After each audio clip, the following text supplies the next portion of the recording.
ஊட்டிய தேவாதி தேவனுக்கு ஸ்தோத்திரம், ராஜாதி ராஜனுக்கு ஸ்தோத்திரம், தேவாதி தேவனுக்கு ஸ்தோத்திரம், ராஜாதி ராஜனுக்கு ஸ்தோத்திரம், முழு மனதா ஸ்தோத்திரம், முழு பலத்தா ஸ்தோத்திரம், முழு மனதா ஸ்தோத்திரம், முழு பலத்தா ஸ்தோத்திரம்.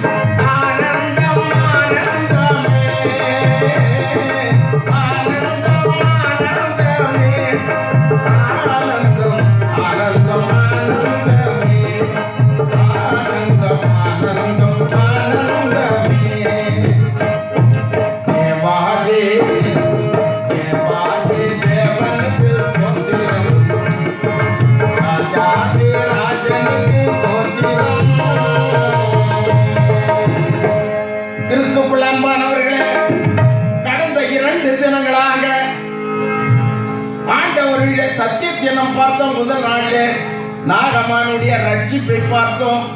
ஒரு சிறு பெண்ணுடைய நற்செய்தியை அவன் கேட்டு அதன் மூலமாக ரட்சிப்புக்குள்ளே வந்தான். அப்படி ரட்சிப்புக்குள்ளே வந்தவன் ஆண்டவருக்கென்று காணிக்கைகளை கொடுத்தான். ஆனால் அவர் ஏற்றுக்கொள்ளவில்லை. ஆனால் உண்மையாய் ஒருவர் நேற்றைய நாளிலே பார்த்தோம், தன்னுடைய மகனையே காணிக்கையை கொடுத்தார். அப்படிப்பட்ட ஒரு விசுவாசியார் ஆபிரகாமை பற்றி நேற்று சிந்தித்தோம். இன்றைய நாளிலே நம்ம எல்லாம் இந்த ஆராதனைக்கும், இந்த அர்ப்பண உற்சவத்திற்கும், இந்த சோத்திர ஆராதனைக்கும் நம்முடைய போதகர் அவர்கள் அழைத்து இருக்கிறார். இந்த நாளில அழைப்பை பற்றி நம்முடைய இந்த கூட்டத்திலே பேச ஆசைப்படுகிறேன். ஆண்டவர் பலரை அழைத்தார். முதல்ல அழைத்தவர் ஆதாமே, ஆதாமே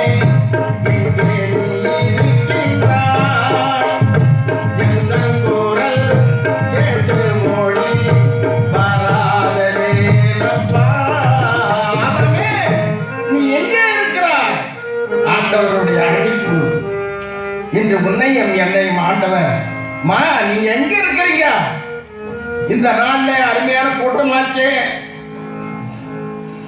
இதற்கு நான் உன்னை அழைக்கிறேன். நீ என்ன செய்து கொண்டு இருக்கிறாய்? பா நீ என்னப்பா செய்து கொண்டு இருக்கிறாய்? ஆண்டவர் ஒவ்வொருவரையும் தனித்தனியாக அழைக்கிறார். எங்களையும் அழைச்சாங்க. கடந்த 2 தினங்களாக எங்களை அழைத்து உபசரித்து அருமையான உணவை கொடுத்த அன்பு உள்ளங்களுக்கு நான் நன்றியோடு ஸ்தோத்திரங்களை ஏறெடுத்துக் கொள்கிறேன். அது மாத்திரமல்ல, இந்த நாளிலே இந்த இடத்துல இருப்பதற்கு முழு மூச்சோடு சண்டை போட்டு இந்த இடத்துல என்னை நிற்க செய்த 2 உள்ளங்கள். ஒரு உள்ளம்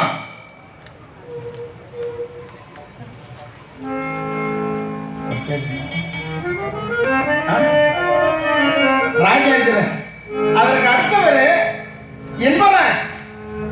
அவர் டைசஸ் ஆபீஸ்ல இருந்து என் அன்பு மகன் இந்த நாளில இங்க வந்திருப்பது எங்களுக்கு பெரிய சந்தோஷம். மதுரையிலிருந்து வந்திருக்கிறார். ஆகவே அவருக்கு ஒரு சின்ன வெகுமதி. அவர் இங்கு வரும்படி அன்பாய் அழைக்கிறேன்.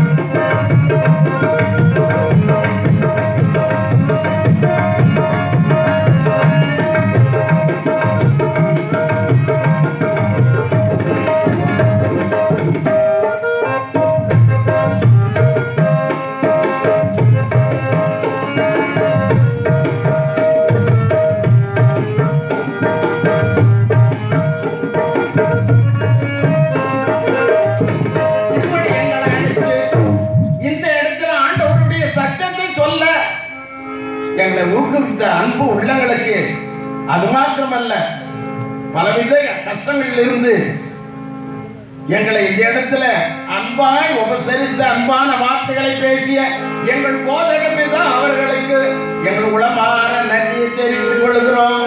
அழைப்பு எல்லாருக்கும் வருகிறது. இதை உதாசீனப்படுத்த வேண்டும் என்றால் நமக்குத்தான் ஆபத்து. வேதத்தில் லூக்கா எழுதின நற்செய்தி நூல் 14ஆம் அதிகாரம் வசனங்கள் 16 20 அடங்கிய அந்த வசனங்களில் உள்ள ஒரு அழைப்பை பற்றி பார்ப்போம். ஒரு பெரிய மனிதன் விருது ஒன்றை ஆயத்தப்படுத்துகிறார். எங்களுக்கு கூட நல்ல விருந்தெல்லாம் கொடுத்தாங்க, அருமையான விருது. ஆகவே அந்த விருது பெரிய மனிதனுடைய விருது எப்படி இருக்கும்? ஆகா நான் என்ன சொல்லுவேன், இந்த விருதின் சிறப்புகளை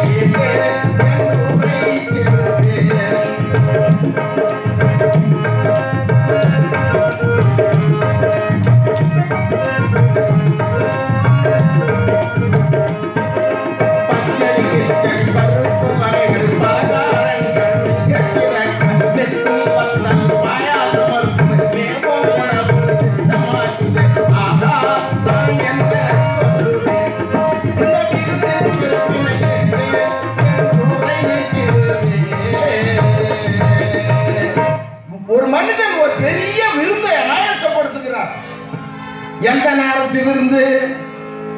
இரவு நேரத்து விருந்து. ஆங்கில வேதாகமத்தில் சப்பர், இரவு உணவு. இதை ஆயத்தம் செய்து தன்னுடைய வேலைக்காரனை கொடுத்து கூப்பிட்டு, அருமை வேலைக்காரனே, ஐயா சொல்லுங்க ஐயா, அழைக்கப்பட்டோரை அழைத்து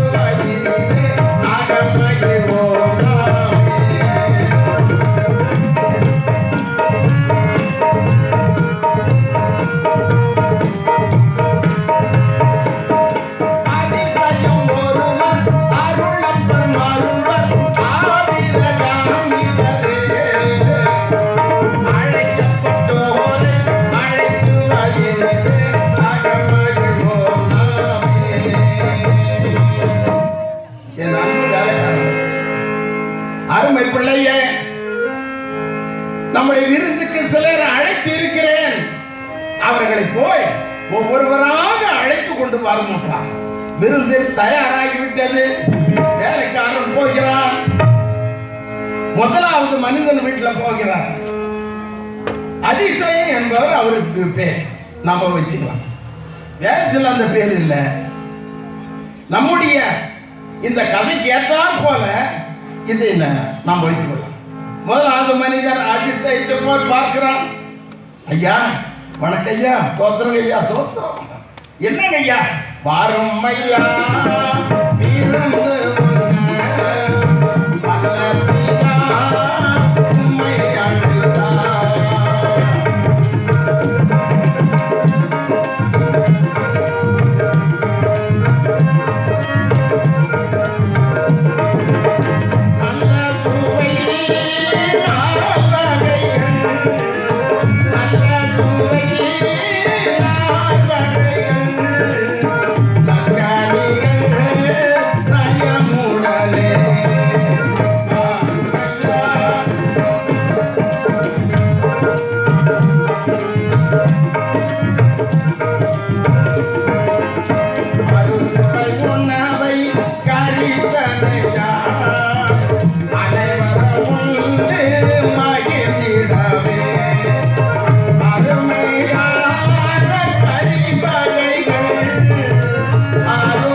இன்றைக்கு அந்த நாள் இல்லையே, வரத்தான் சொன்னேன். நான் வருவதற்கு இருந்தேனப்பா. ஆனால் இந்த நாளிலே எனக்கு அதை விட ஒரு பெரிய வேலை இருக்கிறது. என்ன அது?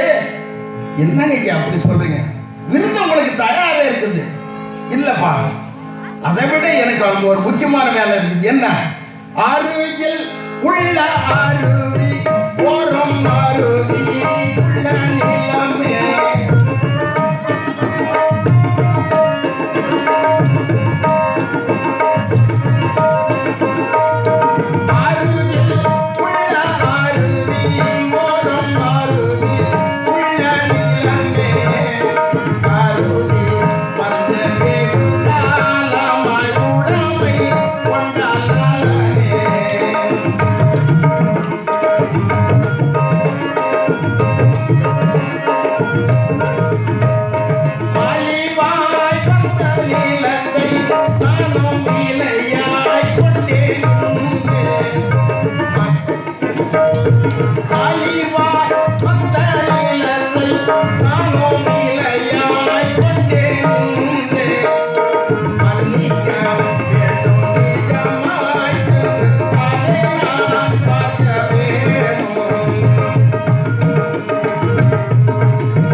ஒரு நிலத்தை இன்றைய நாளில வாங்கினேன்.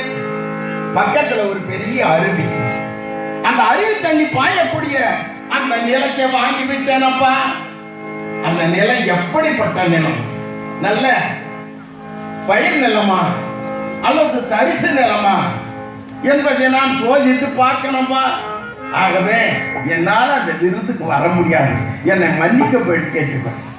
எனக்கு பிரியமானவர்களே, தேவனானவர் நம்மையும் விருதுக்கு அழைக்கிறார். அவருடைய சத்திய வசனமாகிய விருதுக்கு உன்னையும் என்னையும் இந்த நாளிலே அழைத்திருக்கிறார். இதுல எத்தனை பேர் வந்து கலந்து கொண்டு அந்த விருதை நாம் ஆசையாக உண்ணுகிறோம்? எத்தனை பேர் அதை உதாசீனப்படுத்துகிறோம்? ஐயா, ஏங்க ஆலயத்துக்கு வரல? ஐயோ, நான் இன்னைக்கு தாங்க ஒரு வேலையை போயிட்டேன். எனக்கு அன்பானவர்களே, ஒரு மனுஷன் என்ன பண்ணாரா, மன்னிக்கலாம், நம்ம போதகரை ஆன்லைன் ப்ரேயர் வச்சார். ஆன்லைன் ப்ரேயர் வச்சு வந்து வெடிகாலம் வந்து தென்னையில் படுத்து தூக்கிட்டு இருக்கிறார். ஒரு வழிபாக்கம் வந்தார். ஐயா, என்னப்பா? ஐயா, என்னப்பா சொல்லுப்பா? ராத்திரெல்லாம் கண்டுபிடிச்சிட்டு வந்தேன். என்ன? நான் வெளியூர் போனேன் ஐயா, ரொம்ப வேதனையா இருக்குது, பசி வேற காது அடிக்குது, எனக்கு ஏதாச்சும் கொஞ்சம் கொடுங்க. அவர் என்ன செய்தாரா, பாக்கெட்ல இருந்து பார்த்தார், 70 ரூபாய் இருந்தது. எத்தனை ரூபாய்? எத்தனை ரூபாய் இருந்தது? 70 ரூபாய் இருந்தது. என்ன செய்தாரா, அந்த 70 ரூபாயில 60 ரூபாய் அவர்கிட்ட கொடுத்துட்டார். அந்த பாய், நீ போய் சாப்பிட்டு வச்சது சார்ஜ் குடிச்சிட்டு போவோம். இவன் கொஞ்சம் தொலை போனான், அதுக்குள்ள ஐயா படுத்து புரட்ட விட்டார். பாவி கொடுத்ததும் கொடுத்தான், அந்த 10 ரூபாய் கொடுக்கூடாது. ஆகவே கொஞ்சம் தொலை போனவன் மெதுவாக வந்தான். வந்த உடனே மெதுவாக பாக்கெட்டை கை விட்டு என்ன செய்தானா, அந்த 10 ரூபாய் என்ன பண்ணான்? எடுத்துட்டான். இல்லை, இன்னொரு வார்த்தை, திருடிக்கணும். அந்த 10 ரூபாய் திருடிக்கணும். ஐயா, ஐயோ, நான் என்ன செய்வேன்? இந்த நாளில் நீயும் நானும் அப்படித்தான் திருடுறோம். எப்படி? ஆண்டவர் நமக்கு 7 நாளை கொடுத்தா, 6 நாளை கொடுத்தா. திங்கள், செவ்வாய், புதன், வியாழன், வெள்ளி, சனி 6 நாள். 7வது நாள் அவருடைய நாள். ஏன்பா ஆலயத்துக்கு வரல? அந்த வேலைக்கு போயிருந்த ஐயா. தேவனுடைய நாளை அசதி பண்ணாதே, அது தேவையனுக்கு என்று எடுத்து கொள்ளாதே.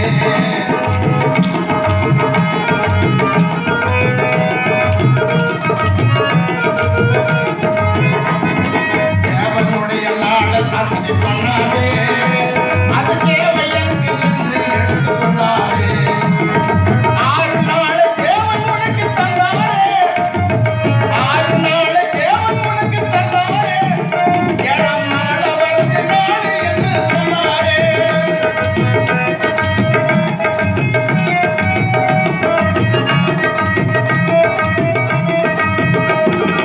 6 நாள் தேவன் உனக்கு தந்தாரே, 7ஆம் நாள் அவரது நாள் என்று சொன்னாரே.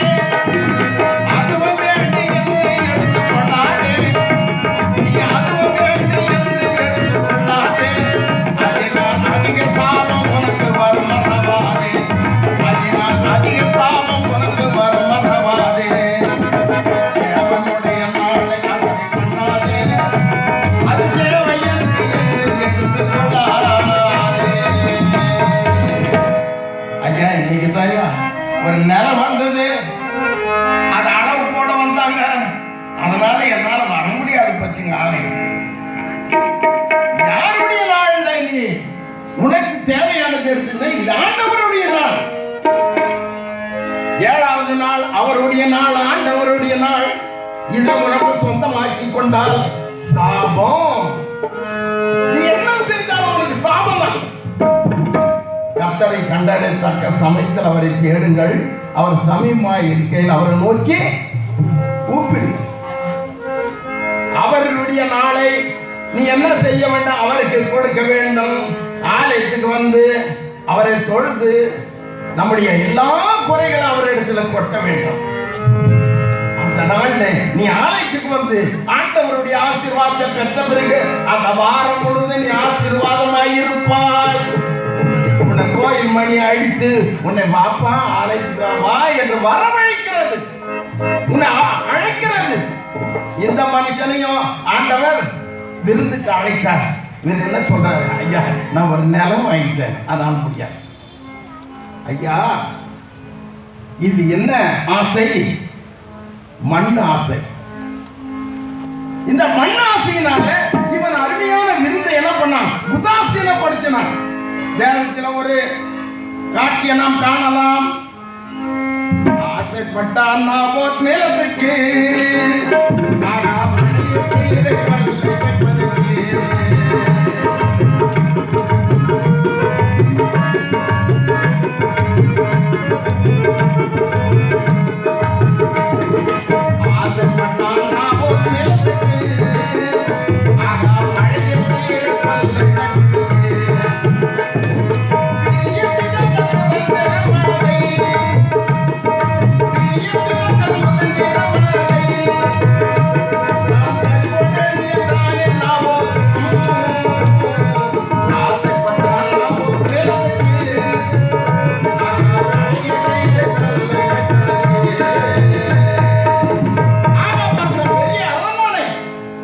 அந்த அரண்மனைக்கு பக்கத்திலே ஒரு ஏழை நாபோத்தினுடைய நிலம் இருந்தது.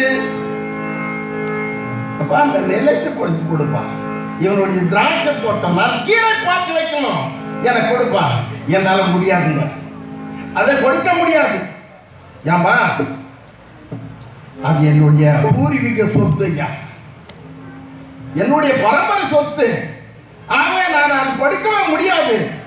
நீ அரசனாயிருந்தாலும் என்னுடைய சொத்தை நீ அபகரிக்க முடியாது என்று நான் கூறிவிட்டான். நேரம் வர சாப்பிடாம அப்படியே வீட்டுல அப்படியே படுத்து இருக்கிறான். அவனுடைய மனைவி யாசபேல் இருக்கிறான். என்னங்க, ஏன் ஒரு மாதிரி இருக்கிறீங்க? கேட்டுக்கிறான். கம்மனிருப்பான். எனக்கு நிறைய என்ன ஒரு அவமானமா பேசுறான். நான் இருக்கிறேன் இல்ல, நீங்க எங்க கவலைப்படுறீங்க? சில குடும்பங்கள்ல இப்படித்தான். ஏன்பா என்ன ஒரு மாதிரி இருக்கிற? இல்லம்மா மாதிரி இருக்கு. என்ன அவன் ஒரு மாதிரி பேசிட்டாமா? இல்ல அலுவலகத்துல என்ன அவமானிச்சுட்டான். இப்படியே பேசும்போது மனைவி என்ன பண்றா? தேற்றுகிறாள். என்னங்க, கவலைப்படாது. ஆனா சில வீட்டுல என்ன ஆகுது? நீ யானா விட்டு கொடுக்கிற மனப்பான்மை ஒருத்தருக்கு இல்ல. ஒரு ஊர்ல கணவன் மனைவி இருந்தாங்க. அவருக்கு இந்த கேப்ப ரொட்டி சாப்பிடணும்னு ஆசை வந்தது. பச்சையா எங்க பக்கம் கேழ்வு இருக்கணும், இங்க கேப்ப இல்லையா? அப்படித்தான் இல்லையா? ஆமா. அப்போ இவர் போயிட்டு அறுவடை செய்யற இடத்துல ஒரு கூட நிறைய அந்த கதிரை வாங்கிட்டு வந்தார். பச்சை கதிரை வாங்கிட்டு வந்து மனைவி இடத்துல கொடுத்தார். மனைவி என்ன பண்ணுது? என்ன செய்யணும்? இதை ரொட்டியா செய்து வை, நான் போய் குளிச்சுட்டு வரேன் என்று அவர் போயிட்டார்.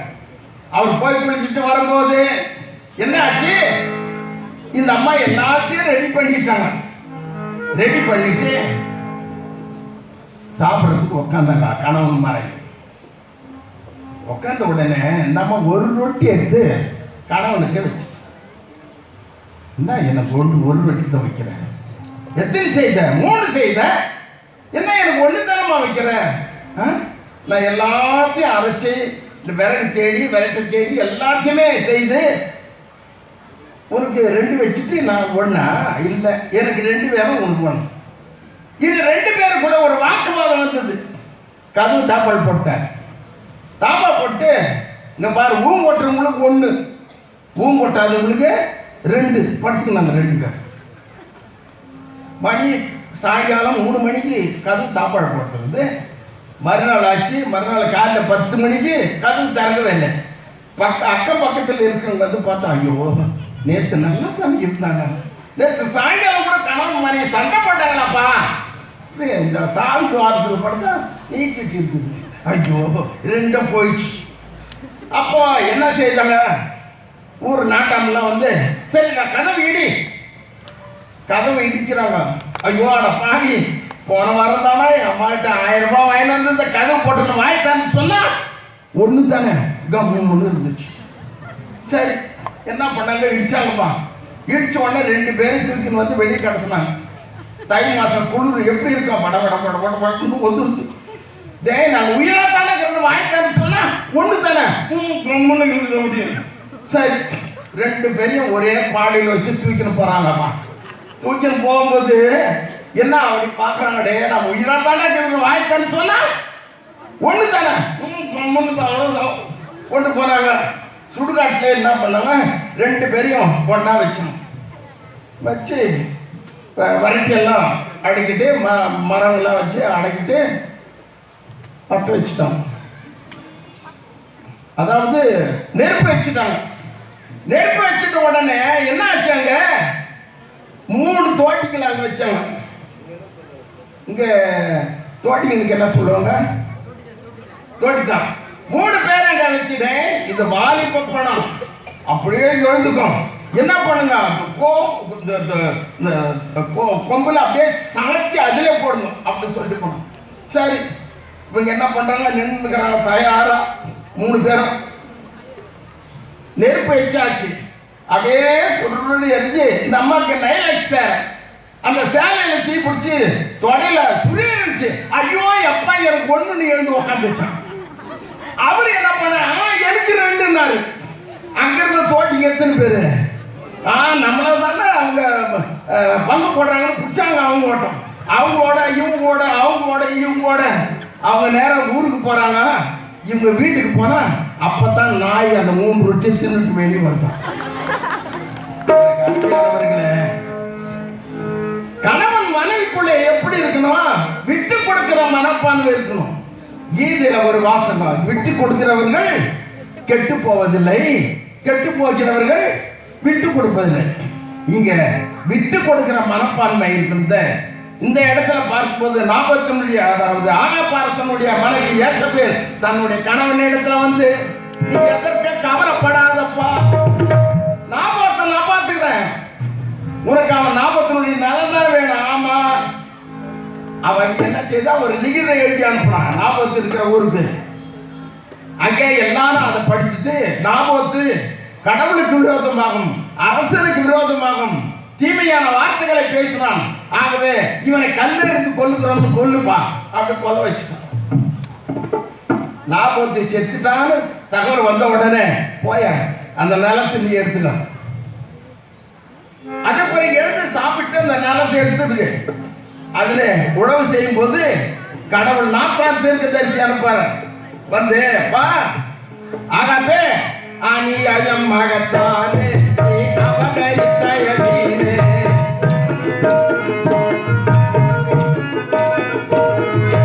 நல்ல நாவதின் நிலமே நயவஞ்சகம் ஐந்த நிலமே அணி அயம் மகத்தானே நீ அவகரித்தயதீனே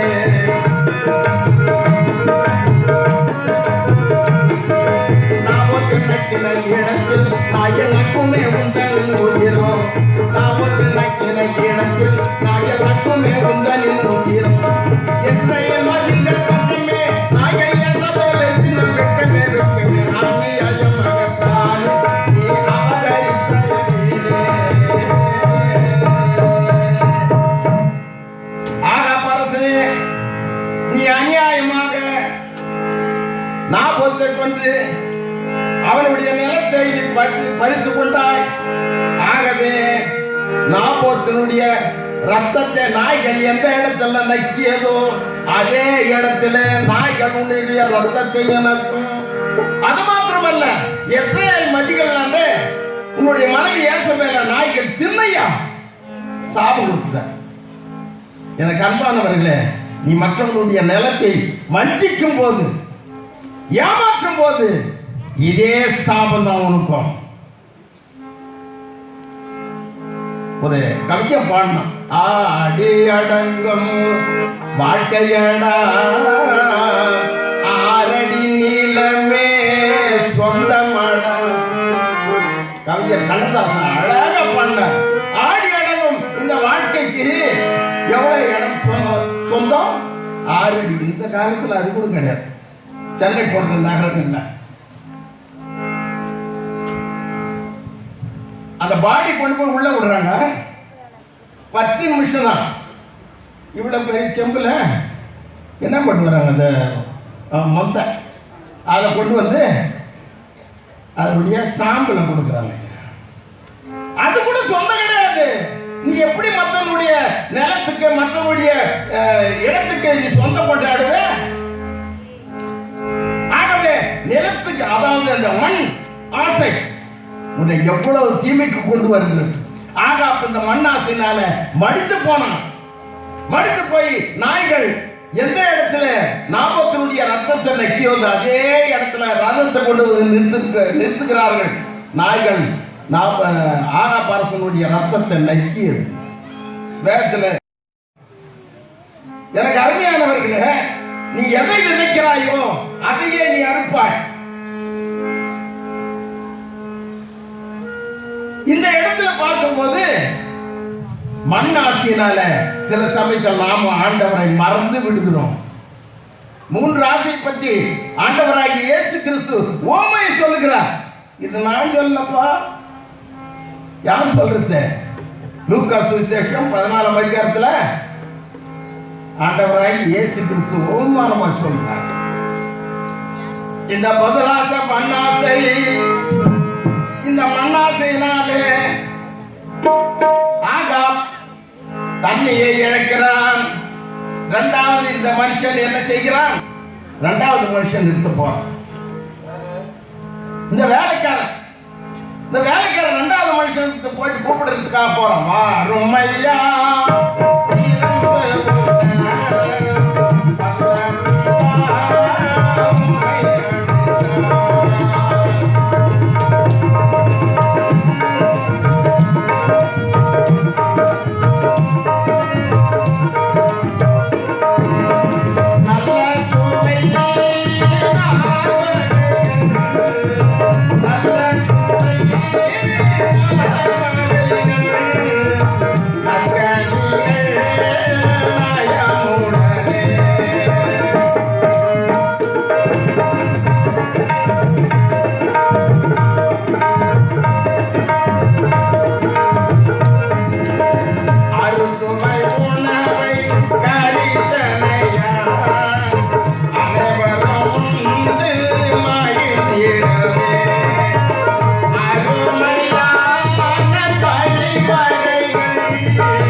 உட்கார்ந்து கொண்டு இருக்கிறார். நேரம் அந்த வேலைக்காரன் போறான். ஐயா சோத்திரம் ஐயா, சோத்திரம்பா, என்னப்பா விசேஷம்? இன்னைக்கு எங்க ஐயா உங்களுக்கு எல்லாம் விருந்து கொடுக்கறதுக்காக சொல்லி இருக்காரு, உங்களை அழைத்து கொண்டு வர சொன்னார். விருந்து? ஆமா, நான் மறந்தே போச்சேன்.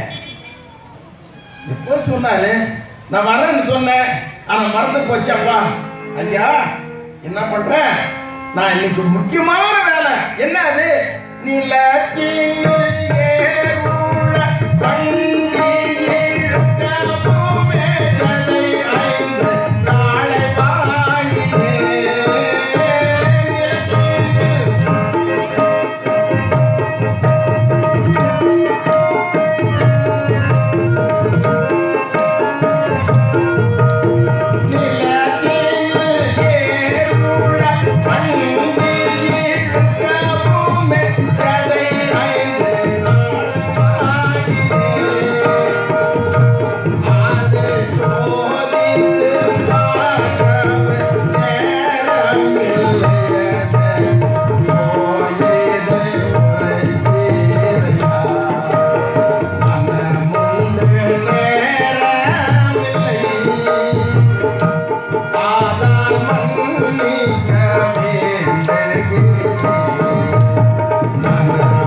அழைக்கிறேன். அதை நான் சோதித்து பார்க்கணும். எந்த நேரத்தில் சோதித்து பார்க்கறது? ராத்திரி நேரத்தில் இரவு உணவுக்கு அழைக்கிறார். ஆனா தமிழ் வேதாகமத்துல இரவு என்று போடவில்லை. ஆங்கில வேதாகமத்துல சப்பர், இரவு உணவு. வேதம் ஆங்கில வேதாகம் இருந்தா அதை எடுத்து பாருங்க. ஆமா, இரவுலயே மாடு கொண்டு போயிட்டு ஏர் கட்டணும். இந்த காலத்துல ஏரெல்லாம் இல்லை, டிராக்டர் வந்துச்சு. இன்னைக்கு என்னென்னவோ உழவு கருவியெல்லாம் வந்தது. அப்போது மாடுகள் தான். ஆகவே இது செல்வம், இது பொருள், இது பணம். மாடு என்றாலே பணம், செல்வம் என்று அர்த்தம். இவ்வளவு நாள் நானே இதை தெரிந்து வீடே இருந்துட்டப்பா, பொருள் சேர்க்கிறதுக்கு எனக்கு புத்தி இல்லாம போச்சு. இந்த நாள்ல தான் எனக்கு அந்த அறிவு வந்தது. ஆகவே இது என்ன ஆசை? பண ஆசை. முதல் ஆசை என்ன ஆசை? மண் ஆசை. இது இரண்டாவது பொன்னாசை. இந்த வேகத்துல பார்க்கும் போது பண ஆசை எல்லாத்தையும் மிக வேறு.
அப்படியா உன்னை வெளியே கொண்டு போவார்கள்.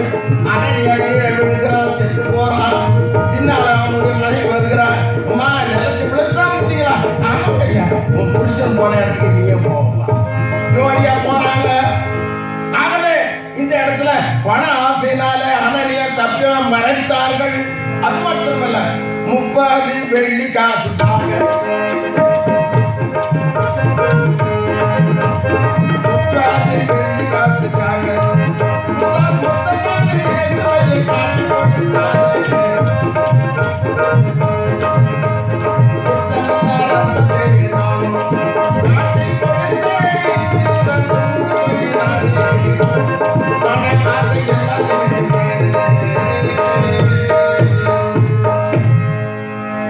பண ஆசை எல்லா தீமைக்கும் வேறாயிருக்கிறது.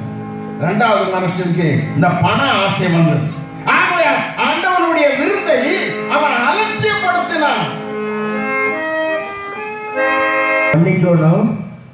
நான் பொதுவாகவே உங்களுக்கு தெரியும், நல்லா நான் பாட்டு போடணும்னு சொல்லி எனக்கும் சாலமோன் ஐயாவுக்கும் நிறைய தொடர்பு தபையில் வாசிக்கிறதில்ல.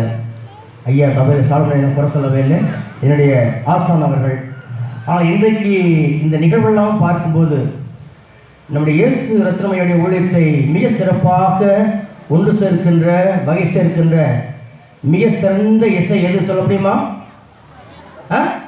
தபேலா ஐயா பேர் வில்சன், அருமையான கோடையடி வில்சன். நான் உட்காந்து கவனிச்சு பார்த்தேன் பாருங்க, 3 நாள் தனியாக உட்காந்து ஐயாவுடைய இசைக்கு தகுந்த அருமையான ஒரு நல்ல பக்கவாத்தியம் தபேலா. அருமையான ஐயாவை எனக்கு கொடுத்த இந்த பொன்னாடையை என்னுடைய பிசிங்கவன் சார்பாக அருமையான வில்சனை நான் கௌரவிக்கிறேன்.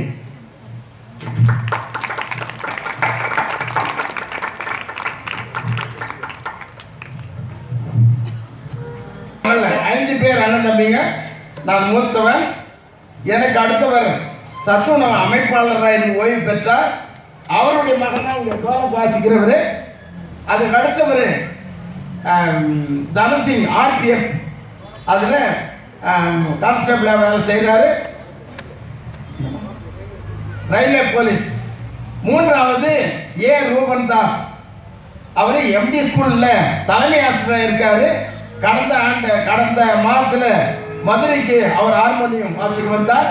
இன்றைக்கு பொன்னை அரிப்பின் உற்சவம் 133வது அரிப்பின் உற்சவத்தில் அவருடைய சபையாக சேர்ந்தாங்க. கேரள் சர்வீஸ் அவர் அட்டன் செய்யணும், அதுக்காக அவர்கள் போயிட்டாரு. அவருடைய மகன் தான் இங்கே எஃபெக்ட் போடுறாரு. கடைசி தம்பி தான் இவர், 5வது தம்பி. இவரை என்னுடைய மனைவி எடுத்து வளர்த்து ஆளாக்கி எங்களோடு கூட தான் இருக்கிறார். ஆக எல்லா காலத்திலும் எல்லா நேரத்திலும் எனக்கு உறுதுணையாய், எனக்கு என்ன நேர்ந்தாலும் அடுத்த பக்கத்திலே தான் இருக்கிறாரு. ஒரு சின்ன ஆபத்துனா கூட இவங்க குடும்பத்தோடு அங்கே வந்துடுவாங்க.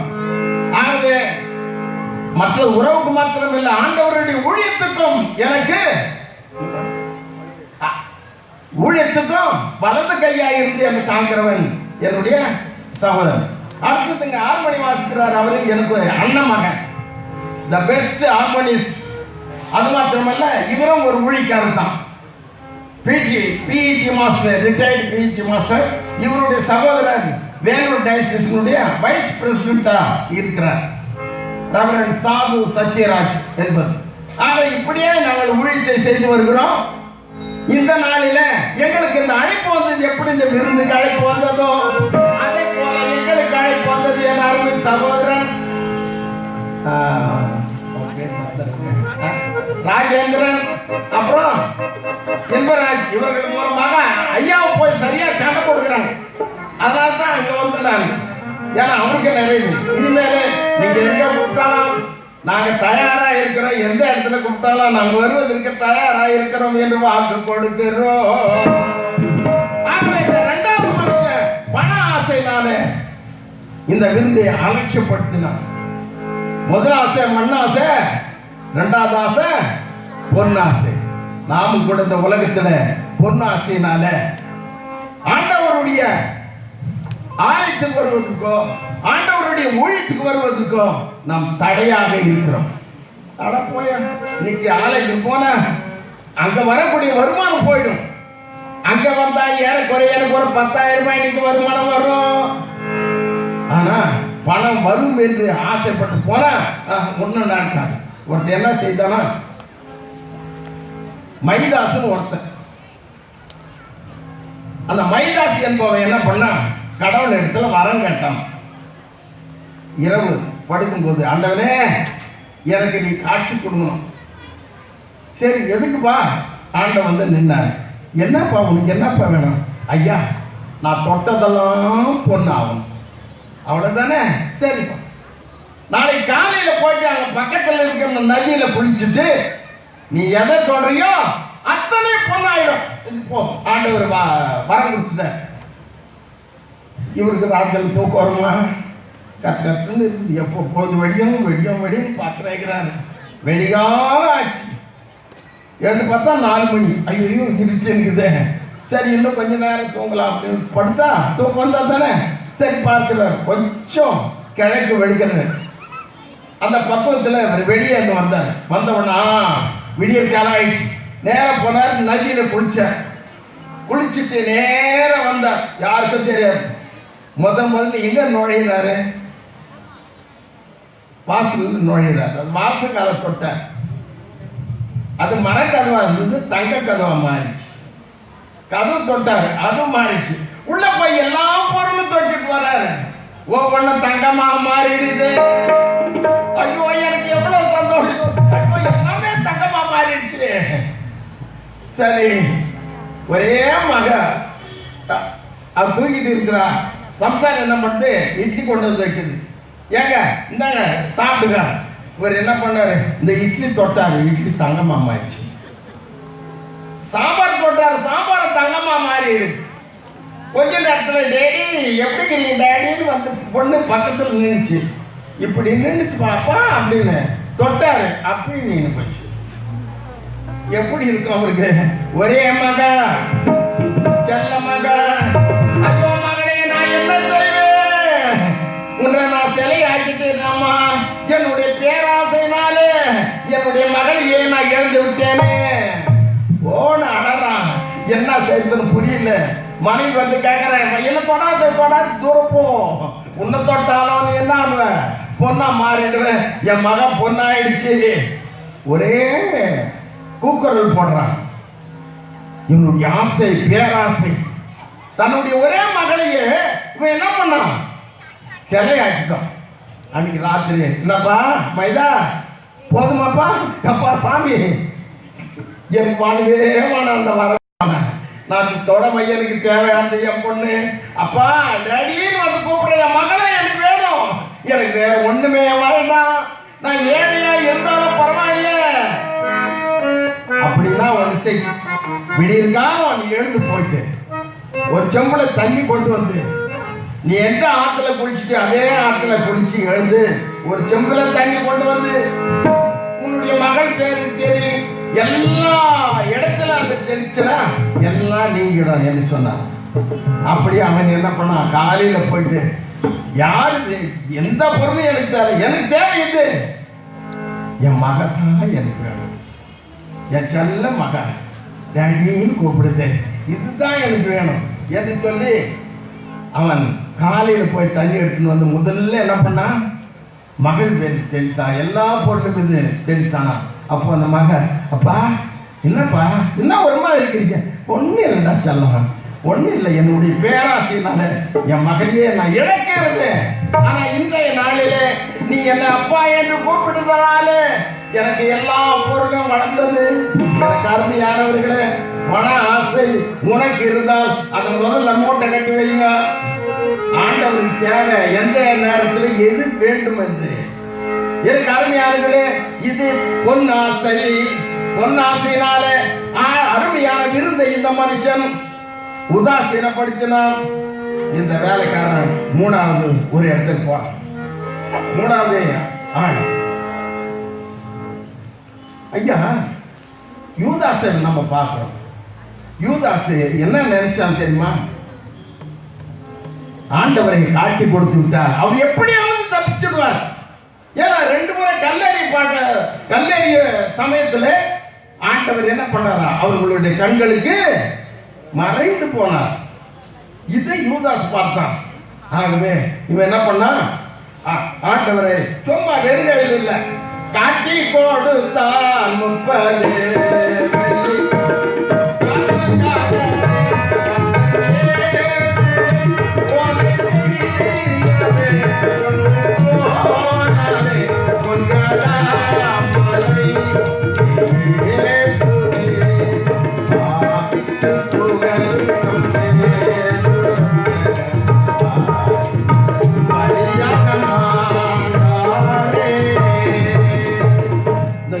அதை நினைச்சுதான் காட்டி கொடுத்தான். ஆனால் அவரை பிடித்து கொண்டு போய் கசையடி, கொஞ்ச நெஞ்சமான அடி இல்லை, பயங்கரமான அடி அடித்தார்கள். ஒரு பக்தம் பாடுற, ஐயா முக்கிரீடம் சூட்டப்பட்ட தலையை பார்த்து பாட்டு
ராஜாவை நான் பார்க்கணும். ஆண்டவர் எத்தனை பேர் பார்த்து இருக்கிறீங்க? ஐயா, நான் அவருடைய பின்னழகை மட்டும் பார்த்திருக்கிறேன். எப்போது? 1995ஆம் ஆண்டு எனக்கு லக்கம் அடிச்சிச்சு. இந்த கை கால் வரல, இந்த வாய் இங்க வந்துருது, குவாரண்டைன் போயிடுச்சு. என்னால பேச முடியல, சொல்லு வச்சுன்னு இருந்தது. இந்த சமயத்துல தான் இது யாருக்குமே சொல்ல, என் தம்பி கிட்ட சொன்னப்பா இதை போல இருக்குதுப்பா, என்ன செய்யலாம்? சரி, யாருக்கும் சொல்லாத வாப்பா. நேர காட்பாடியில் போயிட்டு இந்த லக்கவானுக்கு மட்டும் மருந்து கொடுக்குறாங்க, அங்கே போய் சாப்பிட்டு வாங்க. 10 நாள் என்னால் பேச முடியல, எல்லாருக்கும் வேதனை. நான் 1976 உண்மையா ஆண்டவரை நேசித்து அவரால் ரட்சிப்புக்குள்ளே வந்தேன். அதன் பிறகு 1976 இந்த சிப்லா கட்ட இதுக்கு 41 வயது ஆகிறது. அப்பொழுது செய்தது தான் ஆண்டவரை பற்றி சொல்லணும். அப்படி சொல்லிக் கொண்டு வரும்போது தான் எனக்கு இதை போல லக்கம் ஆயிடுச்சு. என்னால் ஒன்றும் முடியல. என்னுடைய வீட்டில் பழைய வீடு, இப்போ கொஞ்சம் மெத்த வீடு கட்டியிருக்கேன். பழைய வீடு ஓட்டு வீடு இருந்தது. அது என்ட்ரன்ஸ்லேயே ஏசப்பா கதவு தட்டுற ஒரு போட்டோ அதை வச்சு இருந்தேன், பிரேம் பண்ணி. எல்லாரும் தூங்கிட்டாங்க, நானும் அவரும் தான் இருக்கிறோம். யாரு? நானும் அவரும். அவர் யாரு? ஏசப்பா. என் கண்ணுக்கு எதுக்கு இருக்கிறார். அவரோடு கூட இப்போது வாக்குவாதம் நடந்துருக்குது. என்னப்பா நீ என்னத்தான் நினைச்சிருக்கிற? நீ உனக்குள்ள கிராமத்தில் போய் உன்னுடைய பேர் சொல்லித்தான் நான் கதாகலட்சம் பண்ணிட்டு வரேன். இந்த பாடக்கூடிய வாயை என்ன பண்ண? சொல்ல விட வச்சுக்க, பேச வைக்கலையே. ஆகவே இன்னும் 2 நாள் டைம், 2 days. இந்த 2 நாளுக்குள்ள இந்த வாய் செட்டில் பண்ணனா உனக்கு எனக்கு மரியாதை கட்டுப்போம். யாருக்கிட்ட சொல்றேன்? என் அப்பன் கிட்ட நான் சண்டை போடுறேன். அந்த வலி என்னால முடியல. அப்போது 10 நாள் தூக்கம் இல்லாதவன் அப்படியே ஈச்சல் அப்படியே சாஞ்சி தூங்கிட்டேன். ஒரு வெண்ணங்கி போட்ட உருவம் வந்து இந்த நாடு அப்படி தண்ணி தான் எழுந்திருப்பான் சொல்லிட்டு அதோ அந்த புக் ஸ்டால் அந்த அவர் போற அந்த பின்ன அழகத்தான் பார்த்தேன். அவருடைய அழகை நான் முன்ன அழகை பார்க்கல. அந்த முடி எப்படி இருக்குதா? தலைய தங்க மாயமானவர் தலைமணி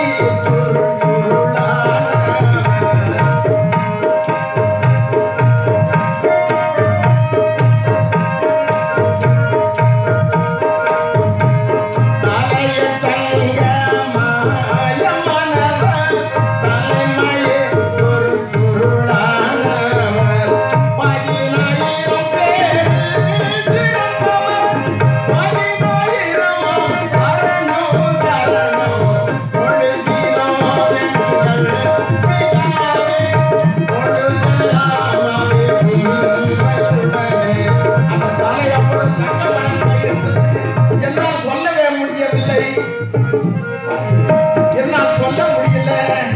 ஐயோ, இந்த பாடம் தான் எனக்கு ஞாபகம் வருது. ஐயோ, முன்னால் அவரை பார்த்தோம்னா எப்படி இருக்கும்?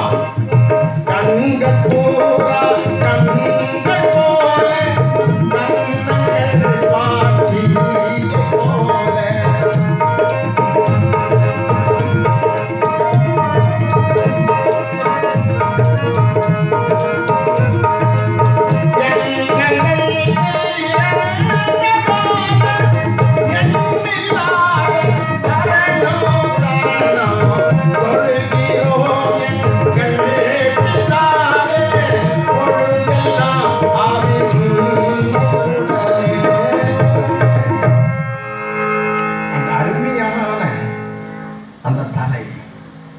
பார்த்தோன்னப்பா அப்பா என்று கூப்பிடுக்கிறேன். அப்படியே மறைஞ்சிட்டேன். நான் வந்து என் பிள்ளைகள்லாம் எழுப்புறேன். என் பெரிய பையன் என்னப்பா ஐயோ என்ன ஆச்சுன்னு தெரியல. அப்பா மகனே நான் பேசுறேன்ப்பா, என் வாய் நல்லாயிடுச்சு. என் அப்பன் எனக்கு பரிபூர்ண சுகத்தை கொடுத்தான். ஹல்லேலூயா. இன்றைக்கு மத்தியில நான் நிக்கிறேன்னா என் அப்பன் இடத்துல நான் சண்டை போட்டு வாங்கினேன். நேற்று சொன்னேன், இந்த ஆபரேஷன் காலை எடுக்கணும் என்று சொல்லுவார். அதைத்தான் கேட்டேன். ஒண்ணே காலை கூட இல்லை, உயிரை எடு. ஆகவே நம்முடைய அப்பா அவர்கிட்ட உரிமையோடு கேட்கிறோம். அந்த உரிமை ஒவ்வொருவருக்கு இருக்கணும். ஆக அவர் கேட்டா கொடுக்காது ஒண்ணுமே இல்லை. ஆனா உடமாற கேட்கணும். அவரை நம் விசுவாசித்து நம்முடைய உள்ளத்தில் ஏற்றுக்கொண்டு நாம் கேட்கும் போது நமக்கு எல்லா காரியங்களும் கொடுக்கிறார். ஆகவே இந்த ஆசையெல்லாம் விட்டுட்டு, எல்லா ஆசையும் விட்டுட்டு நாம் அவரிடத்தில் கேட்கும் போது அவர் எல்லாவற்றையும் கொடுக்கிறார். ஒரு அம்மா என்ன படிச்சா, வேளாங்கண்ணிக்கு போகும்போது அந்த லைன்ல இந்த சிலைகளா இருக்கு. ஒவ்வொன்றா பார்த்து அப்படியே தொட்டு தொட்டு கும்பிட்டு போச்சு. கூட ஒரு 2-3 பேர் சின்ன கோயில் வந்து சரி. கடைசியா போனா அங்க ஒரு சிலை இருந்தது. அதையும் போய் தொட்டு கும்பிடுச்சான். என்னம்மா இதெல்லாம் தொட்டு கும்பிட்டு கரெக்டு, இது பிசாசு இடமாச்சு, இதை போய் விடு. அட பைத்தியக்கார நீ ஒண்ணு, இதையும் கும்பிட்டு வச்சா நல்லது. ஏன் நான் மோட்சத்துக்கு போனா எல்லாரும் இவங்கெல்லாம் காப்பாற்றுவாங்க, நான் நரகத்துக்கு போனா இவன் தானே காப்பாற்றுவான், அதனால இவனை கும்பிட்டு வச்சுக்கிறேன் அப்படின்னு. இந்த நாளில் அப்படித்தான் இருக்கிறோம். நம்ம ஒரு பழமொழி இருக்குது, மரியம்மாவுக்கு மாலை போடு, மாரியாத்தாளுக்கு கூடு ஊத்து. இங்க மரியம்மாளுக்கு கும்பிட்டுன்னு இருக்கணும், ஏசப்பையும் கும்பிட்டுன்னு இருக்கணும், மாரியாத்தாளுக்கு அங்க கூழ் ஊத்தணும். இப்படி ஒரு சிலர் இருக்கிறாங்க. ஆனா இருமணம் ஒரே மனமா ஆண்டவரை ஏற்றுக்கொள், ஆண்டவரை நீதான் வேண்டும் என்று ஏற்றுக்கொள்ளும் போது ஆண்டவர் உனக்கு எல்லா நலனையும் கொடுக்கிறார். இந்த வேலைக்காரனுக்கு ஒரே வேதனை போச்சு. முதல் மனுஷன் நிலத்தை வாங்கணும்னு சொன்னான், 2வது மனுஷன் ஏற்பாடு வாங்கணும், முதல் மனுஷன் மண்ணாசை பிடித்தான், 2வது மனுஷன் பொன்னாசை, 3வது மனுஷன் போறான். ஐயா இப்படி என்ன சொல்ல போறோம்? ஐயா வாரும் ஐயா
வணக்கம்ப்பா.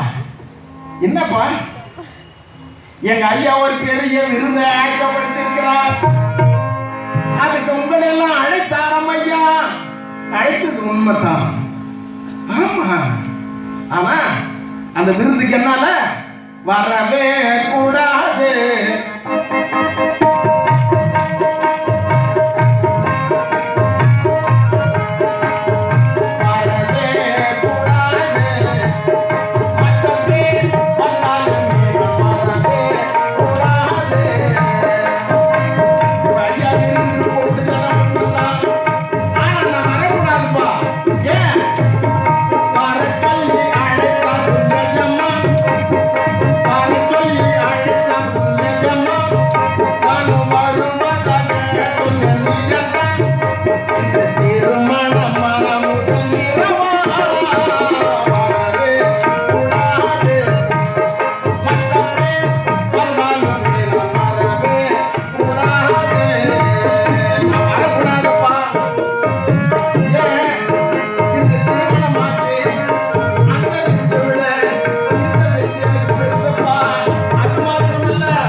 ஐயா, நானும் வரேன்னு சொன்னேன். ஆனால் எனக்கு திருமணமாக ஆகிவிட்டது. இன்றைய நாள் முதல் இரவு இந்த உணவு நான் சாப்பிடணும்னா அந்த உணவு வேணுமா? வேதத்துல ஒரு வார்த்தை இருக்குது ஐயா, படிங்க. ஒருவன் ஒரு பெண்ணை புதிதாக விவாகம் செய்திருந்தால் அவன் போருக்கு புறப்பட வேண்டாம். அவன் மேல் யாதொரு வேலையும் ஆமா சுமத்த வேண்டாங்க. இந்த ஒரு ஆண்டு பரியந்தமும் நான் வரக்கூடாதியா.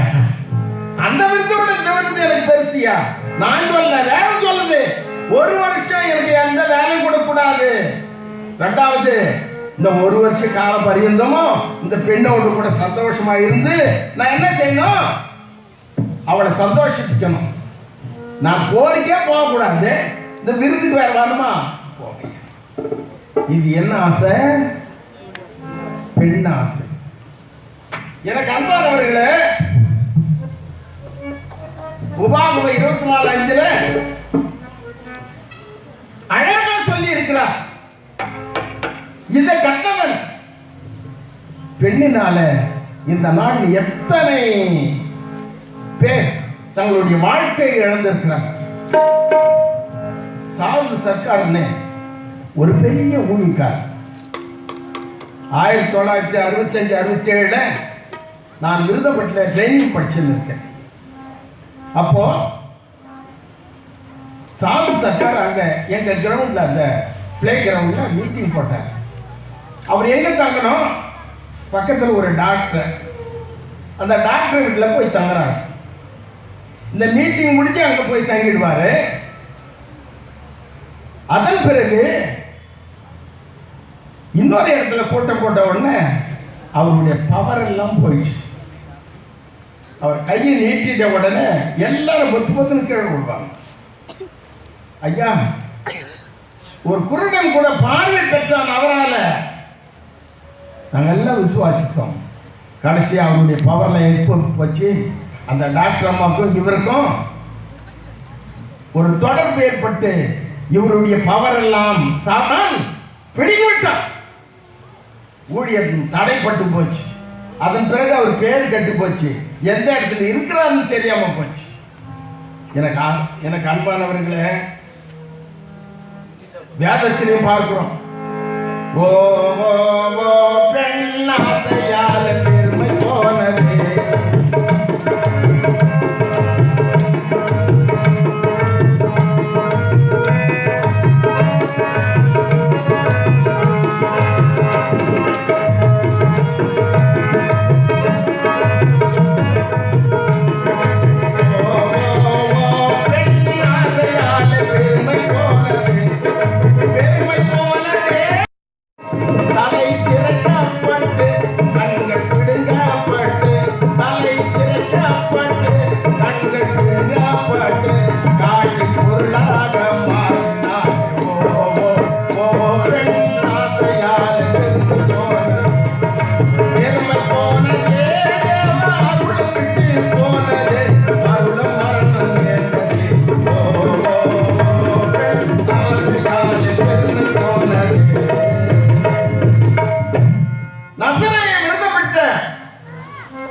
மனோவா என்ற ஒருவன் தனக்கு பிள்ளையே இல்லை என்று ஆண்டவரிடத்தில் வேண்டினான்.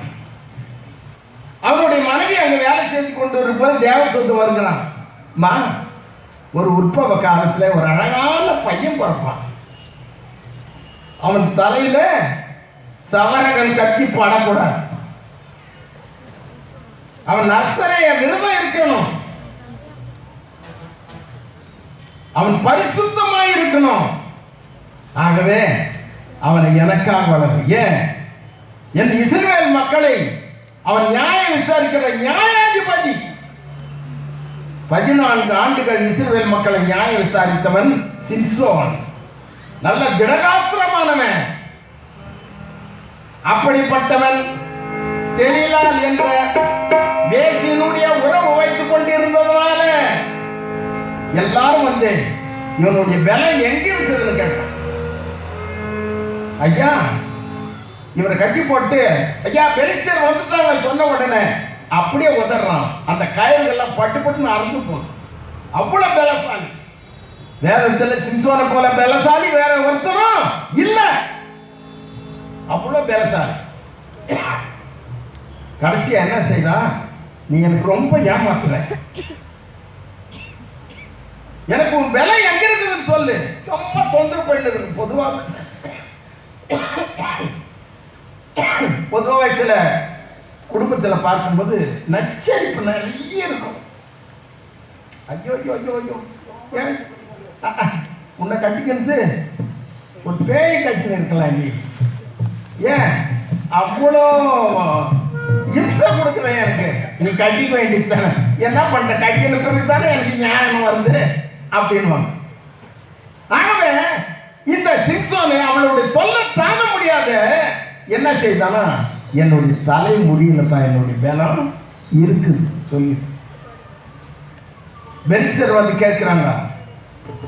அவருடைய தலைமுடியில தான் பலம் இருக்குதான். சரி வந்து தலைமுடியை சிரைச்சிட்டாங்க, கைகள் எல்லாம் கட்டிட்டாங்க. ஏங்க பெலிஸ்தர் வந்துட்டாங்க, எடுத்துருங்க. அவன் எழுந்து கை கால உதறான். அவனுடைய கட்டு அறுபடவில்லை. காரணம் என்ன? அவனுடைய பலம் தலையிலிருந்து அவனுடைய பலம் தலைமுடி போன பிறகு பலம் போயிடுச்சு. ஆகவே என்ன செய்கிறார்களா? முதலாவது அவருடைய முடி போச்சு. இரண்டாவது அவருடைய கண்களை பிடுக்கப்பட்டு செக்கு மாவு செக்கு ஆட்ட வச்சாங்க. அதோடு நம்ம அவனை ஒரு காட்சி பொருளாக, வேடிக்கை காட்ட ஒரு மனுஷனாக அங்க மாற்றினார். காரணம், ஒரு பெண்ணால் ஏற்பட்ட ஒரு பெரிய காதல் அவனை இந்த நிலைக்கு ஆளாக்கியது. அதற்கு அடுத்தது பார்க்கலாம். முற்றத்தில உலா வந்த தாவீது,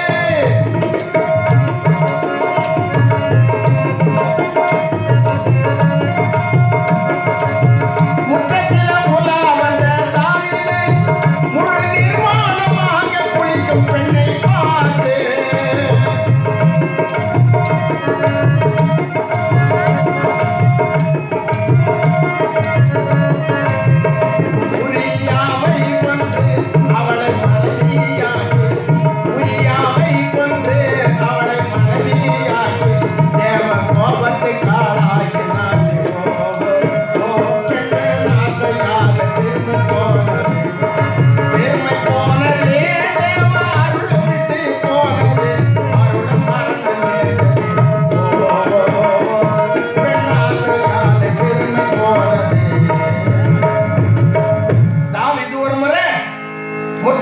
உலா வருகிறான். எல்லாரும் போருக்கென்று போய் இருக்கிறார்கள். இவனுடைய மாளிகைக்கு பக்கத்துல ஒரு சின்ன இடம்.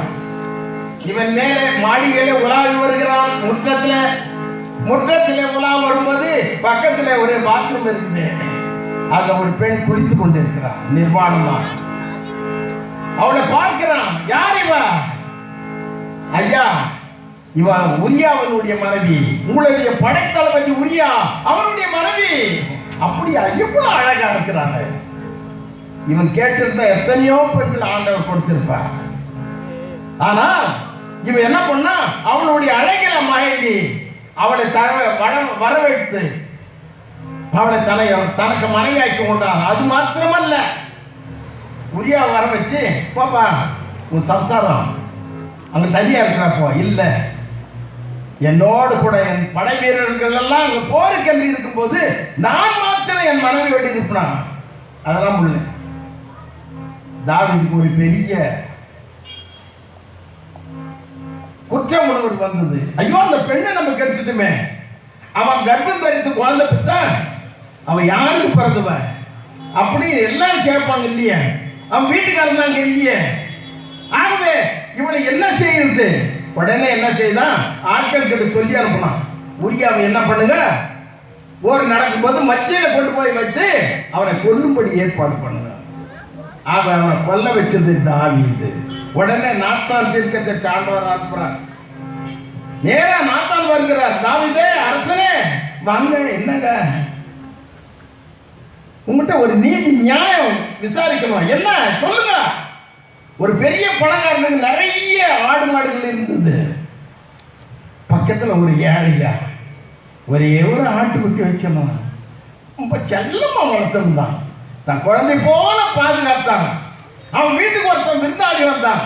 இந்த ஆட்டை என்ன செய்தான், இவன் பிடிச்சு அதை அடிச்சு அவங்களுக்கு விருந்து வச்சான்.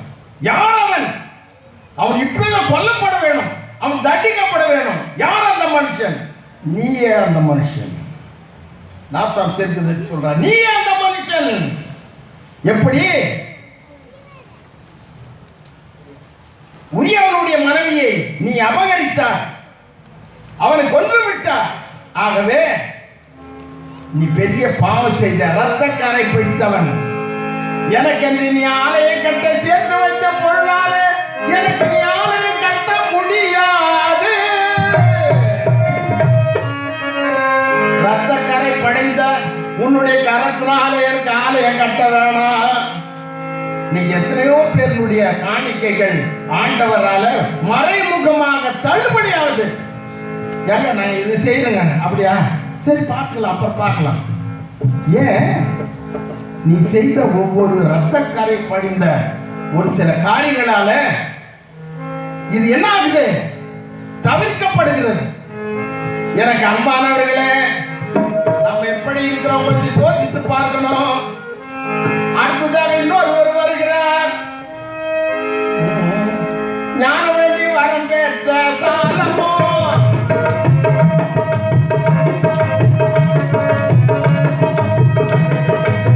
ஞான வேண்டி வரம் பெற்ற சாலமோன்.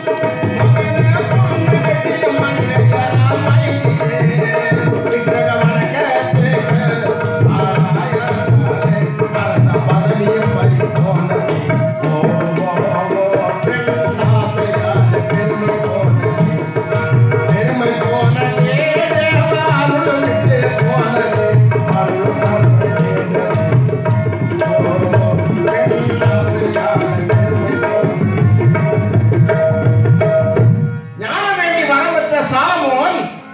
என்னாச்சு? அவருக்கு 1 ராஜாக்கள் 11ஆம் அதிகாரத்தில் பார்க்கும்போது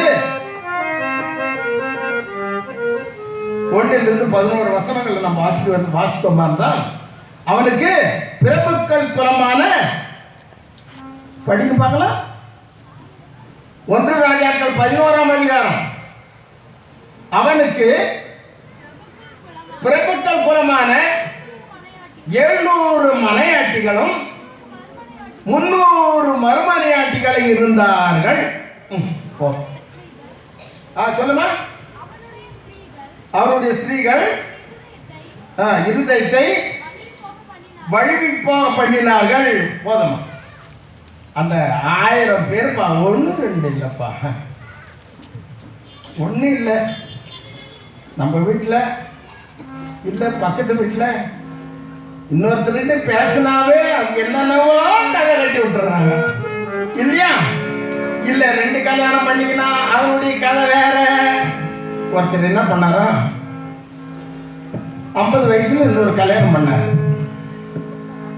முதல் பொண்டாட்டி குழந்தை இல்லை, 2வது பொண்டாட்டி கட்டினாலும் குழந்தை இருக்கு அப்படின்னு சொல்லி 2வது கல்யாணம் பண்ணாரு. முதல் சம்சாரத்துக்கு தலையெல்லாம் நரைச்சிட்டு, 2வது சம்சாரத்துக்கு தலையெல்லாம் முடி இருக்குது.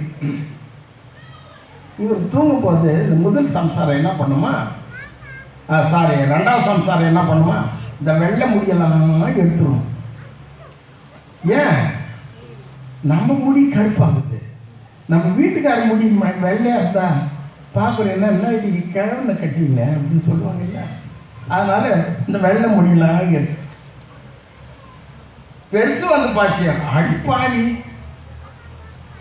ஏன் புருஷன் அது, நான் தான் முதல்ல வந்தவன், வெள்ளை முடியெல்லாம் எடுத்துறேன். இந்த அம்மா வந்து என்ன படிச்சான், கருப்பு முடியெல்லாம் எடுத்துச்சான். கடைசியில் அந்த தலை என்ன இருக்கும், ஒட்டையாயிடுச்சான். இன்னைக்கு குடும்பத்தில் அப்படித்தான் நடந்துட்டு இருக்குது.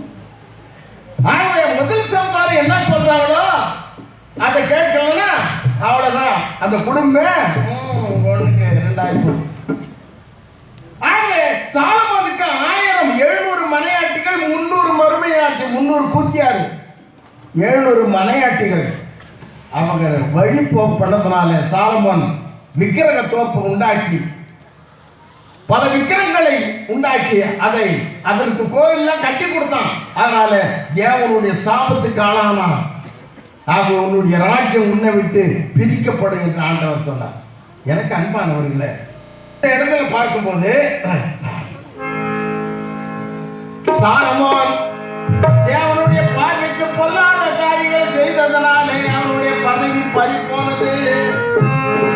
வேதத்திலே 3 பேரை பார்த்தோம். ஒன்று நசரே விருதம் பெற்ற சிம்சோன், 2வது அரசனாக இருந்த இஸ்ரவேலின் 2வது அரசன். முதல் அரசன் சவுல், 2வது அரசன் தாவீது. ஆடுகளை மேய்த்து கொண்டிருந்தவன், எந்த ஆடு எந்த பக்கம் போகுது என்று பார்த்து கொண்டிருந்தவன் அழகா பாடினவன், நானே நல்ல மேய்ப்பன் என்று சொன்னாய்.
அன்பானவர்களே, இந்த பாடல் 1977 ஃபீபா சேஷன்ஸில் நான் இயக்கி பாடிய பாடல். ஆண்டவர் முதல்ல நான் ரட்சிப்புக்குள்ள வந்த உடனே இந்த பாடலில் தான் நான் ஃபீபா சேஷனில் பாடக்கூடிய ஒரு வாய்ப்பை சகோதரன் வில்சன் தன்ராஜ் அவர்களுடைய மைத்துனர் தியாகராஜன் அவர்கள் மூலமாக நான் அங்கே சென்று இந்த பாடலை இயக்கி பாடக்கூடிய ஒரு வாய்ப்பை பெற்றேன். இதுல தாவீது என்ன சொல்றார்? கோலம் தடியை என்னை தேற்றும். சங்கீதம் 23, கர்த்தர் என் மேய்ப்பரா இருக்கிறார், தாட்சியர் அவர் என்னை புல்லுள்ள இடங்களை மேய்த்து அமர்ந்த தண்ணீர் என்னை கொண்டு போய் விடுகிறார். நம்முடைய குடும்ப வாழ்க்கை அது. அதோடு மட்டுமல்ல, உம்முடைய கோலும் உடைய தடியும் எண்ணெய் தேற்றும். கோல் என்றால் என்ன, தடி என்றால் என்ன? ஆடுகளுக்கு ஒரு மேய்ப்பன் இருந்தா கோல் இருக்கணும், தடி இருக்கணும். கோல் என்பது நீளமா இருக்கணும், அது தொடடுன்னு சொல்லுவாங்க எங்க பக்கம். இங்க என்ன சொல்றாங்க? ரெண்டாவது தடி, அது எதற்காக? துஷ்ட மிருகங்கள் வந்தால், ஆட்டை தாக்க வந்தால் அதை அடித்து விரட்டுவது. நமக்கும் ஆண்டவர் கோலும் தடியும் கொடுத்திருக்கிறார். கோல் என்பது வேதாகமத்தினுடைய வேத வசனங்கள். தடி என்பது நீ முழங்கால் படியிட்டு ஜெபிக்க ஜெபம், அதுதான் தடி. சாத்தானை விரட்டி அடிக்கும் தடி அது. எனக்கு அன்பான வேதத்தில் ஒவ்வொன்றும் நாம் வாசித்து பார்க்கும்போது ஒவ்வொன்றும் அது பொருளாக விளங்குகிறது. ஆகவே இந்த நாளிலே தாவீதும் சரி, சாலமோனும் சரி, சிம்சோனும் சரி, ஒரு பெண்ணினால ஒரு பெரிய அரச ஆசீர்வாதத்தை, ஒரு விருந்தை அவர்கள் அலட்சியம் செய்தார். இந்த வேலைக்காரனுக்கு ரொம்ப வருத்தமாய் போச்சு. ஐயோ, 3 பேரும் இந்த விருந்துக்கு வர மறுத்தார்களே, நான் எப்படி அவரிடத்தில் போனேன்? எப்படி எடுத்துரைப்பேன் ஐயாவிடம், எப்படி எடுத்துரைப்பேன் ஐயாவிடம், எப்படி எடுத்துரைப்பேன் ஐயாவிடம், எப்படி எடுத்துரைப்பேன். இப்படி மூவரும் இஷ்டப்படி உரைக்க அச்சக்காரங்களை அவரிடத்தில் நான் எப்படி எடுத்துரைப்பேன்.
என் எஜமானுக்கு நான் என்ன பதில் சொல்லுவேன்?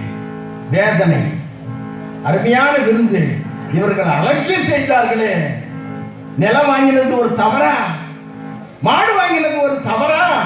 பெண்ணை விவாகம் செய்தது தவறா? விருந்துக்கு தானையா கூப்பிட்டாங்க, அது ராத்திரி விருந்தையா. இப்படி அவமதித்தாங்க. நேர சோர்ந்து போகிறான்.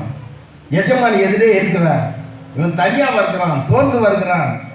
எஜமான் நிற்கும் போது, என்னப்பா? அனைவரும் வரும் அருள்தாரே, எந்தன் அருமை பிதாவின் அனைவரும் வரும் அருள்தாரே.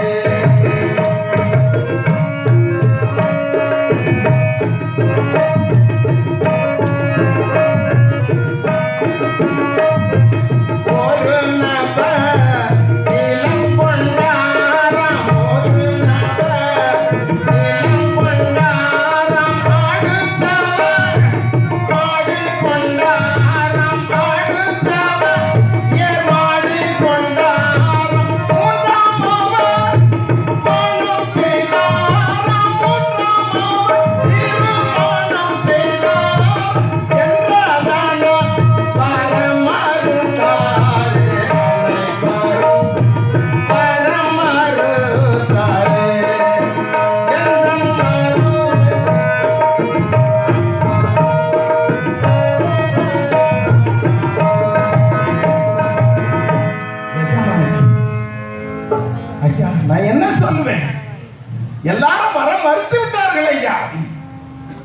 வேதனை தாங்க முடியவில்லை. ஐயோ, என்னுடைய விருந்துக்கு இவர்கள் வராமல் போனார்களாமா, என்ன செய்வேன்? இருந்தாலும் பரவாயில்ல, எவரும் வரவில்லையா,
என்னுடைய விருந்தை அலட்சியப்படுத்திட்டார். ஆகவே நீ வீதி ஓரமும் வேலி ஓரமும் கூனறியும் குருடறியும் கண்ணு இருந்தவர்கள் கால் இருந்தவர்கள் என்னுடைய விருந்துக்கு அவர்களை அழைத்து கொண்டு வா. பெரிய மனிதர்களுக்கு செய்த விருந்து ஒன்றுமில்லாத ஏழைகளை உணவு அருந்தி விட்டு போவோம். எனக்கு அருமையானவர்களை, இந்த நாளில் பெரிய பெரிய ஊழியக்காரர்களுக்கு ஒரு சில விருந்து ஆயத்தப்படுத்தியிருக்காங்க, சிலர் கேவலப்படுத்திருக்கிறாங்க, அதை அலட்சியம் பண்ணுகிறாங்க. ஆனால் உங்களுக்கு எனக்கும் அருமையான விருந்தை ஆண்டவர் இந்த கடந்த 3 நாட்களாக, இன்றோடு 3 நாட்களாக நல்ல சுவிசேஷமாகிய நற்செய்தியாகிய விருந்தை நமக்கு கொடுத்தார். இது நாம் முந்து கழித்து கொண்டு இருக்கிறோம். அவன் வேலைக்காரன் போறான், போயிட்டு வாங்கல்லையா வாங்க, நல்ல விருந்து உண்ண வாங்க,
நல்ல அருமையான விருந்து இருக்கிறது.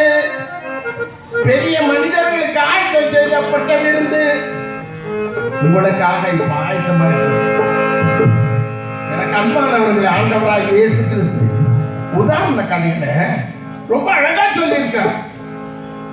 இந்த உதாரண கதைகளை பார்க்கும்போது ரொம்ப சிம்பிள், ஏழை எளிய ஜனங்கள் புரிஞ்சு கொள்ற மாதிரி இருக்கும். உப்பு, ஒரு சின்ன அந்த உப்பு எப்படி இருக்கணுமா? உப்பு சாரமற்று போனால் எதினாலும் சாரமாக்கப்படும். தாய்மார் கேட்கிறேன், எண்ணெய் இல்லைன்னா, கல்லெண்ணெய் இல்லைன்னா தேங்காய் போட்டுக்கிறோம், நல்லெண்ணையும் போட்டுக்கிறோம் இல்லையா? சரி, கடுகு இல்லைன்னா சீரகம் போட்டுக்கிறோம். மிளகாய் இல்லைன்னா மிளகு தூள் போட்டுக்கிறோம். இப்படி ஒவ்வொன்றுக்கும் மாற்றி இருக்கிறது. ஆனா உப்பு இல்லப்பா. அது ரெண்டு ஒண்ணு தானே. அதான் சொல்றாரு, உப்பானது சாரமற்று போனால் எதினால சாரமேற்றப்படும். இப்ப உப்பு சில உப்பு கொஞ்சம் போட்ட உடனே ஐயோ என்னம்மா அப்படி உப்பு கொட்டி வச்சிருக்கிற கைக்குதுமா ரொம்ப. சில உப்புகளை போடணும். போட்டு போட்டு என்னம்மா அப்படி பாருங்கிற என்ன உரைக்கவே இல்லை. இது வாங்கி வந்து யாரும் ஒப்பம் தானே வாங்கி வந்தாங்க. உங்க ஒப்பனை போட்டு தான் சூடு சொன்ன எல்லாத்துக்கு இந்த உப்பும். அந்த உப்புக்கு என்ன இருக்கணுமா? சாரமுள்ள உப்பாக சகலருக்கும் உதவணும்.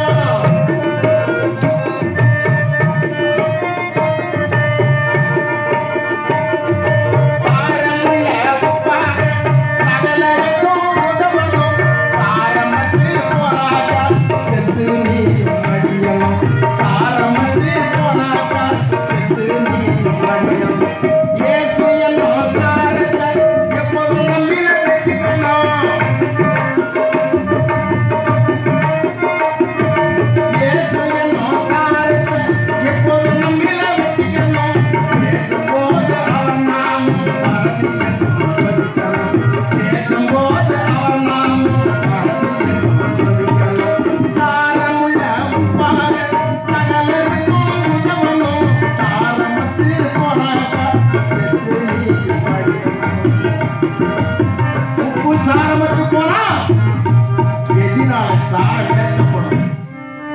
எதனால சாரம் ஏற்க முடியுமா?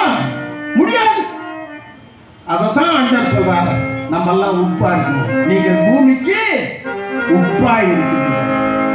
யார் ஒருவன் ஆண்டவரை நேசித்த ஆண்டவரை பற்றி கொண்டு இருக்கிறானோ அவன் எல்லாம் உப்புக்கு சமமானவன். குழம்புக்கு உப்பு போடணும், கருவாட்டுக்கு உப்பு போடணும், மீன் கெட்டு போகாமல் இருக்கிறதுக்கு உப்பு போடணும், ஊறுகாய் கெடாமல் இருக்கிறதுக்கு உப்பு போடணும். அப்போ எல்லாத்துக்கும் இந்த உலகத்தில் ஏழை முதல் பணக்கார வரை உபயோகிக்கிறது உப்பு. அதே போல கடுகு விதை பற்றி சொல்ற அந்த கடுகு ஏழை வீட்லயும் அதே கடுகு தான், பணக்கார வீட்லயும் அதே கடுகு. அதுக்கு அடுத்தது நீங்கள் பூமிக்கு வெளிச்சமாயிருக்கிறீர்கள், உலகத்துக்கு ஒளியா இருக்கிறீர்கள், வெளிச்சமா இருக்கிறீர்கள் இல்லையா? ஆக வெளிச்சத்தை போல நீங்க இருக்கணும்.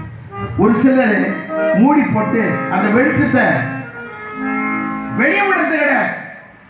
உள்ளுக்கு நீங்க என்ன கிறிஸ்தவர்கள் என்று இருக்கிறீங்க, ஆனா வெளி வேஷத்துக்கு இருளாய் இருக்கிறீங்க. எனக்கு அன்பானவர்களே, ஆண்டவனுடைய விருந்து அருமையான விருந்து. இந்த 3 பேர் அந்த விருந்தை என்ன பண்ண அலட்சியம் பண்ணார்கள். ஆனால் ஆண்டவனுடைய விருந்து எப்படிப்பட்ட விருந்து? அன்பின் விருந்தாமே, கர்த்தரோடு ஐக்கிய பந்தியாமே, துன்பம் தோய போமே, இருதயம் சுத்ததிடலாமே, இன்பம் மிகும் தேவ அன்பின் விருந்து, ஏதும் தாமதமும் இல்லாதி போதே கர்த்தரின் பந்தியில் வா, சகோதர கர்த்தரின் பந்தியில் வா, கர்த்தரின் பந்தியில் வா.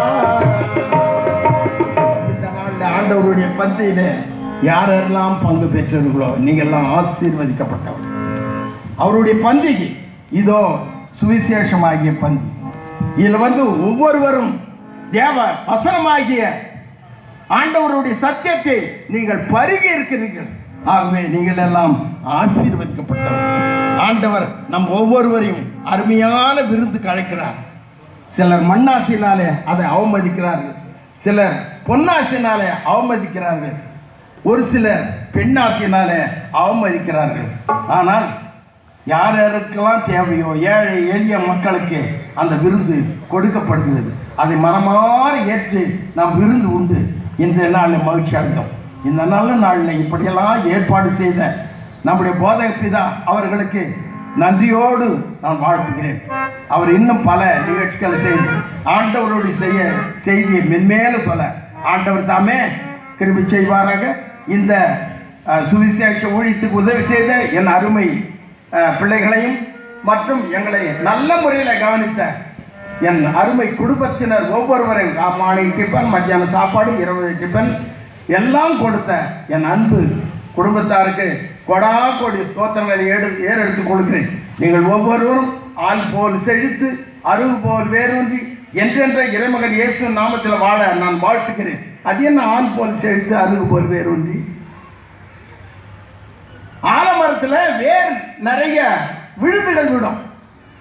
அந்த தலை, அதாவது அடிமரம் செல்லரிச்சு போனா கூட அந்த விழுதுகள் அந்த மரத்தை தாங்கி பிடிக்கும். அதுபோல நீங்கள் விழுந்து போகும்போது உங்களுடைய பிள்ளைகள் இந்த ஆழ விழுதுகளை போல உங்களை தாங்கட்டும். ரெண்டாவது, அருகு போல் வேறு அருகும்புல். மழை பெய்யவே இல்லை, காஞ்சி போயிடுச்சு. இரவு மழை பெய்ஞ்ச உடனே மறுநாள் காலையில் பார்த்தா பசும்புல் அப்படியே தலை காட்டும். ஆகவே எங்களுக்கு கஷ்டம் வந்தது, எல்லாமே நீங்க ஒன்றுமில்லை. வேதனைப்படும் போது தேவ ஆவியானவர் உங்கள் மீது பொழியும் போது நீங்கள் அருகும்புல் போல மெதுவா முளைத்து தழை தழை என்று அந்த பசும்புல் போல நீங்கள் வளர அவர்களுக்கு மீண்டுமாய் திருச்சபையினுடைய செயலாளர், பொருளாளர், இந்த கமிட்டி அங்கத்தினர்கள், இன்னும் தாய்மார், பெரியவர்கள், குழந்தைகள் அனைவருக்கும் எங்களுடைய குழுவின் சார்பாக நன்றியும் வணக்கத்தையும் தெரிவித்துக் கொள்கிறேன். ஜெய ஜெய ஜெய ஜெய.